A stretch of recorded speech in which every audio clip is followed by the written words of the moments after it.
Welcome to Influential Entrepreneurs, bringing you interviews with elite business leaders and experts, sharing tips and strategies for elevating your business to the next level. Here's your host, Mike Saunders.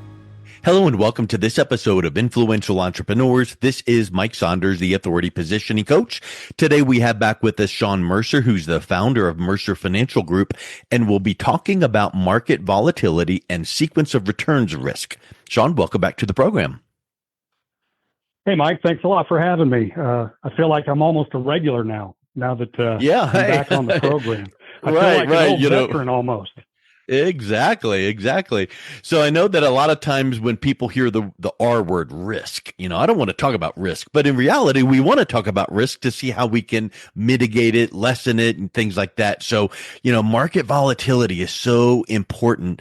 And I'm excited to hear your thoughts on this because too many times we kind of get into the weeds of, oh yeah, the markets are up, down, and all around, but it'll come back.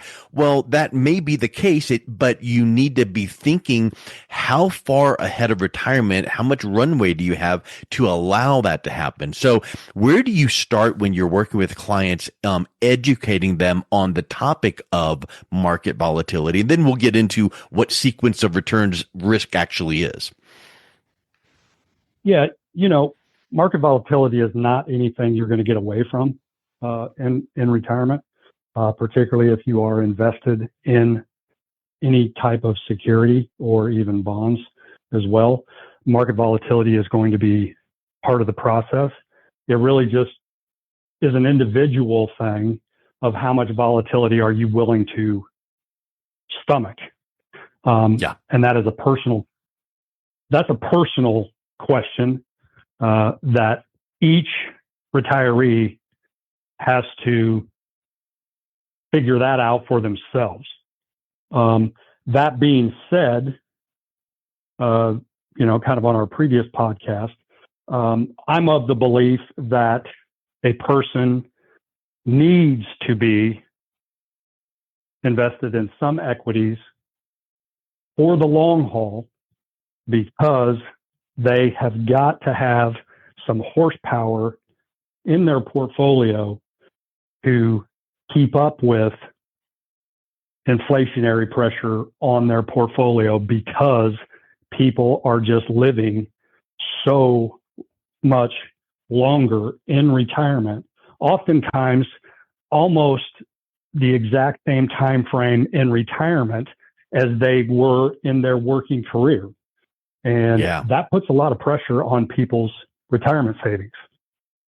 It does. And when you think about volatility, one of the frustrating things that comes to my mind is, if I did a certain action that caused an outcome I didn't like, I won't do that action again. Well, we cannot control the markets. So when we see and experience volatility, we're sitting back as a spectator feeling like we are just having all of this come against us. So if we have the volatility that is happening outside of our control, but there's plenty of time to recover, and the dollar cost averaging concept we talked about last time, if you're in your 20s or 30s, hey, volatility is not that bad of a proposition. In your 50s or 60s, you better start battening down the hatches. So where is it that you are recommending to your clients to maybe make some of the shifts, have some money in equities, but maybe make the percentages a little bit lessened, at a certain age? Yeah, I think ultimately a person needs to take and look at their retirement as sort of a trifold type of situation. I think you really need to plan for probably 30 years, 35 years in retirement. And so when you're on the front end of that number, okay, you do have the runway, just like you are in your 20s. So you slice up your portfolio into percentages that one of those pieces of the pie is going to be on that 10-year to 30-year time frame. And it's statistically proven that basically an investment that has 10 years worth of time frame is typically going to have enough runway, as you described, to be able to recover. So a person that puts together a portfolio that takes a segment of that and says, this is my long-term money. This is what's going to replenish the safety and security side of my portfolio when I'm spending that money out to enhance my lifestyle and pay for my fixed expenditures. That's when a person really starts to feel comfortable with their plan and has the security to know, you know what, Mike, I'm not going to outlive my money. And that's a very good feeling. So let's dive into the sequence of returns risk. I think that if you were to ask 100 people on the street, define sequence of returns, they would scratch their head and say, have no clue. So first, define what is sequence of returns. Well, really, sequence of returns is really a risk or in danger of taking withdrawals during sort of turbulent markets or market downturn early in retirement. And when you combine basically declining markets with ongoing withdrawals, you can do damage to your portfolio that can drastically affect your retirement for years to come. Subsequently, if you retired sort of during a very good bull market, and say the first 2 or 3 years was a very nice bull market, you pretty much are on easy street and probably are going to be able to sail through without any problem. Yeah, it works the opposite for you then, because then when you need to pull the money out, you bought low and you sold high. But if the market's on a downturn and you need that $3,000 a month or whatever the money amount is to live, wow, I don't really want to pull it out, but I've got to pay the bills. So I'm pulling it out on the downside as the markets are going down, and you've really got a double whammy. You are compounding on the downside, just like dollar cost averaging compounds on the upside. When you're putting money in, you're buying more shares. So when the spring back comes, holy mackerel, your balance just goes through the roof because you're constantly buying shares, and the spring back is really pronounced. Yep. You're kind of watching things going, oh, it'll come back. I've got some time. Well, now you don't have time because you've got to get that money. And you might need the money for whatever reason, required minimum withdrawals, or you just paying the bills or whatever the case is. But that's why it's so important to have that plan. And I think that too many times people don't think about that sequence of returns risk that we're talking about, because it really is a risk, and there's no, like, yes, you said if the market's on an upturn, then you've hit it, well, there's no guarantee that that's going to be the case. That's correct. And you bring up a very, very good point that a lot of people don't necessarily think about, is that your required minimum distributions are a forced withdrawal. Yeah. So if the market is in a tailspin and you have the majority of your IRA money invested in the market, you are going to be forced out at a number that you do not want to be forced out at. And it is going to be detrimental to your retirement portfolio. So once again, it's not just a matter of, I'm not going to pull it out, I don't need it. There's aspects of the required minimum distribution, in certain accounts that you don't have a choice. And if you don't take it out, you're penalized. Absolutely. You do not have a choice, because Uncle Sam doesn't care about where the market is. All they care about is they want their taxes. Right. And so, unfortunately, people can get caught into that. And so once again, it kind of brings up sort of mitigating some of the volatility and what are some of the strategies or different asset classes that people can employ to be balanced. And what I like to say is kind of visualize the teeter-totter. And so in the bad years, you never, as I've stated to you before, I never ever want my clients to be in a position of weakness, having to liquidate in a weak position or things are on sale. It's never a good time when you have to put things on sale to sell them. It's much better to not have to do that, particularly when it comes to your retirement money as well. And so you can utilize some safe, guaranteed strategies that are not going to be affected by market risk, that will never lose value, and you can take all of your RMD out of that basket during a declining market. And then when the market does bounce back, you can go over to your equity side and take all of your RMD out of that side. And then if you want to, replenish some of that fixed and guaranteed side. So when the rainy day comes again, which it will, because that's just a proven fact, you are going to be balanced and you're going to be able to sleep at night and you're going to know, hey, I'm not going to, run out of money because I'm not overly invested over here and I'm not overly invested over here. I have got a consistent playing field that I'm utilizing to be very strategic and very smart because I'm playing a game that is at least 30 years long. And you bring up a good point there about the types of, risk or accounts or money or sectors. And it makes me think of the concept of diversification. And we don't need to get in the weeds of what, specific recommendations would be. But I think that there's misconceptions where people say, oh, I'm diversified because I've got 30 different stocks, but they're all in the tech sector. So you're really not diversified. Or I've got, 20 different stocks and they're all in. And talk a little bit about how you help your clients understand and balance that risk of market volatility and sequence of returns by making sure that they are spread out properly. Yeah, really what you want to do, and it comes down to trying to position a person's portfolio to where they're in non-correlated positions. Yeah. So these equities are not correlated to this. And so therefore they can move in reverse of each other. That's ultimately what you try to do to be able to mitigate risk for people.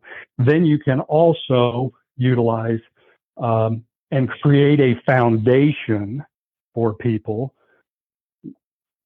for their fixed expenditures by utilizing some of the best insurance carriers in the United States, AAA rated insurance carriers, and offload the risk on them. And they will take the market risk and then create an income stream for you that is fixed and guaranteed to help cover the essentials.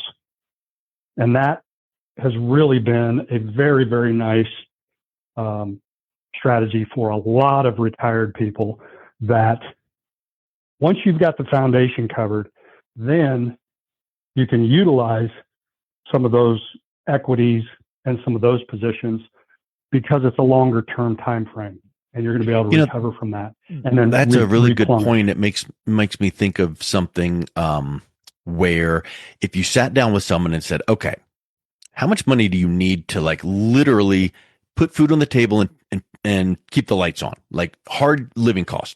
And then what are the other living or expenses that you would like to have? Like, oh, okay, here's fund money and here's vacation funds and whatever the case is. To your point, what you're saying is, why don't we figure out the dire most important dollars that you must have to survive and move enough money over into some guaranteed buckets from some of these reputable sources to where that's covered. You can check that off your mind. And then all the other stuff, if you left it in equities, that's for the fun money, the world vacations or the things like that. And if there's a little bit of volatility, you can weather it because your main living expenses are covered, guaranteed. Absolutely. It's not as complicated as what people think. It's just a matter of being disciplined. And then on top of that, some of this is going to be very, very new to people because they've worked their entire career. They are somewhat knowledgeable because pretty much everybody is dealing with a 401k. So the majority of everything that they are familiar with is all equity based.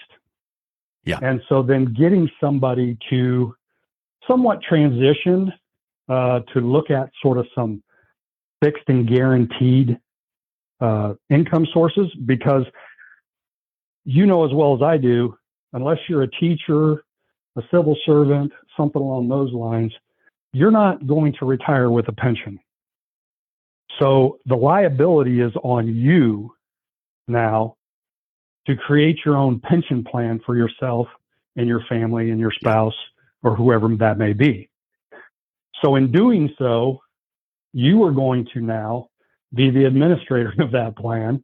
Yeah. And I don't care who you are. Everybody wants to have a little bit of a baseline that they know this is guaranteed. I've got this coming in. I mean, just think of your paycheck. There's not a whole heck of a lot of people that just want to go out there and, work and not know what they're going to have coming in. And so people are going to have Social Security. That obviously is one leg of that foundation. And then from there, utilizing what you have in retirement and appropriating it into specific different asset classes to do specific things. Each asset class is a tool on its own. And I kind of liken it to, you certainly are not going to hammer a nail with a saw. You're going to hammer a nail with a hammer. Yeah. And so therefore, every single one of these asset classes will do what they need to do, and they will do it extremely efficiently as long as it's designed to do that task. But you can't have an asset class, for example, you can't have an asset class such as a fixed income CD and expect it to perform at double digits. Yeah. It's not going to happen. It can only do what it's programmed and designed to do. And it brings up a final thought that I'd like to run by you. I think a lot of times we all as Americans feel like we're self-sufficient and let's just get her done and as fast as possible. And when we start thinking like, oh, I've got this much money in my whatever 401k or whatever account, and I'm going to retire in whatever years, let me just go and Google how to best and what. The problem with us trying to do things on our own and figuring it out is, boy, we'll have shiny object syndrome, and you need to have someone that knows the lay of the land, asks you the right questions, can guide the process. Talk a little bit about having a professional like yourself that can help guide that and bring some good clarity to the equation, what that does for peace of mind. Well, I think ultimately what differentiates us, Mike, is when you've got roughly 30 years worth of experience, you've seen a lot of different situations come through your doorway. And so you're able to maybe see some potential speed bumps in the road and really try to mitigate that for the client before it actually happens. Whereas if you are the one sort of researching it out, trying to do it on your own, potentially what happens is it becomes too much of an emotional decision. And it doesn't become a logical decision. And that's typically what I see over time is there's just too much emotion involved when it's really just more of a business decision, and there is a clear pathway. It's just a matter of when you're staring at it yourself, it's very tough to make that jump, if that makes sense. Oh, yeah. Yeah, it makes total sense. Yep. Well, I tell you, talking about volatility and sequence of returns here, this has been really helpful to get some clarity around that. If someone is interested in learning a little bit more and maybe putting some guardrails around their retirement to make sure that they can weather through those storms, what's the best way they can reach out and connect with you, Shawn? One of the best ways to do that is they can just go straight to our website. That is www.mercer, MERCER, F as in Frank, G as in George.com. So mercerfg.com. And they can connect with me there and or any of the staff, and we'll be more than happy to set up a one-on-one consultation and answer any of the questions that they may have. Excellent. Well, Shawn, thank you so much for coming back. It's been a real pleasure chatting with you again. It's been great, Mike. I really appreciate it, and I certainly hope you have a blessed day, and thanks once again for having me on. You've been listening to Influential Entrepreneurs with Mike Saunders. To learn more about the resources mentioned on today's show or listen to past episodes, visit www.influentialentrepreneursradio.com.